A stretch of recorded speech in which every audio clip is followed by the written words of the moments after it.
생각보다 엄마들이 태제대학에 대한 선호도가 무척 높더라고요. 그러면서 질문 들어온 내용들이 지금 우리 애가 중학교 2학년인데 또는 3학년인데 지금 고1인데 너무 늦지 않았나요?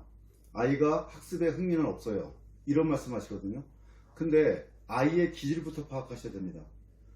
무슨 말이냐면 중학교 2학년, 3학년, 고등학교 1학년이 되면 가능성이 없는 게 아닙니다.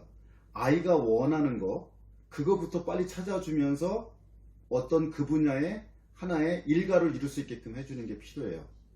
공부 잘하는 애를 뽑는 게 아닙니다. 그러니까 지금까지 생각했던 그런 개념으로 접근하면 태제대를 절대 갈 수 없고요. 아이가 예를 들어서 검정고시 출신이라 하더라도 내가 예를 들어서 뭐 비즈니스에 관심이 있어서 사업자 등록증을 냈어. 그래서 이런 사업을 해봤어. 오히려 이런 경험이 훨씬 더 유리합니다.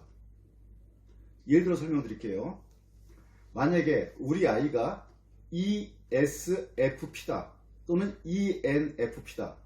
이라는 소리는 뭐냐면 보상이 빨리 오지 않으면 오래 못하는 애들이 외향적인 애들이 그래요. 이게. 그럼 이런 애들한테는 뭐냐? 빠른 결과를 도출할 수 있는 일들을 시켜야 돼요. 공부를 시키더라도. 진득하게 참고 견디는 공부를 시키면 안 되고, 그러니까 아이에 맞춰서 공부를 시키는 거죠. 내향적이다. 이런 애들은 좀 달라요. 그러니까 우리 애가 외향적인지 내향적인 것부터 파악하세요. 그 다음에 두 번째는 뭐냐? S는 현실주의자예요. 이게. 그러니까 미래를 위해서 열심히 해라. 이런 게 안 먹혀요. 그러니까 지금 이걸 하면 내가 어떤 것이 보상이 온다. 이게 빨리 먹힌 애들입니다. 그 다음에 FP도 마찬가지예요. 제가 FP는 공교육과 안 맞는다 그랬죠. 꼭 그렇지도 않습니다. 잘 보세요. ENFP인데 ENFP면 우리가 돈키호테형이라고 해요. 근데 서울대 의대, 연대 의대, 고대 의대 붙은 애가 있어요. 지금 현재 서울대 의대 3학년에 다니고 있는데 제가 이제 누구라도 말할 수 있지만 그것도 남의 신상 개인정보법 때문에 말씀 못 드리지만 개별적으로 상담하면 제가 보여드릴 수 있어요. 이 친구는 뭐냐? ENFP인데 잘한다 하니까 인정받고 싶은 의도가 되게 강하거든, ENFP들이. 근데 얘는 뭐냐? 내가 공부를 해보니까 잘해. 흥미를 가졌어. 그러니까 FP들은, 뒤에 자리가 FP 애들은 자기가 흥미를 갖고 있는 거에는 미친 듯이 빠져요. 그럼 이런 애들을 어떻게 공부하게 연결시키냐? 오늘도 제가 상담했던 애가 중3인데 비즈니스에 무척 관심이 많아요. 그런 비즈니스에 관계된 동영상을 보여주고 비즈니스에 관계된 책을 던져줍니다. 그럼 그런 책을 관심 있게 볼 거 아니에요. 그럼 이제 비즈니스를 공부하다 보면 반드시 뭐가 나오냐면 마케팅이라는 산이 나타나요. 그럼 마케팅의 산을 넘으려면 반드시 뇌과학과 심리학을 알아야 된단 말이죠. 그러면 뇌과학과 심리학을 공부하다 보면 당연히 그게 뭐가 나와요? 철학이 나와요. 그러니까 FP 애들은 자기가 관심이 있게끔만 해주면 아주 열심히 합니다. 그러니까 그 서울대 의대 갔던 그 여자인데 얘는 뭐냐? 거기에 흥미를 갖고 꽂힌 거죠. 그러니까 그게 공부가 되면 공부를 하는 거고요. 근데 일반적으로 중학교 2학년, 3학년 애들이 학교 공부하고 왜 안 맞냐? 영어나 수학은 기초가 없으면 따라가기 힘듭니다. 그러니까 아이가 지금 당장 흥미를 갖고 있고 재미를 느낄 수 있는 것부터 출발해야 돼요. 그럼 FP들이 나중에 내가 하고 싶은 걸 하기 위해서는 이게 반드시 필요해. 그러면 합니다.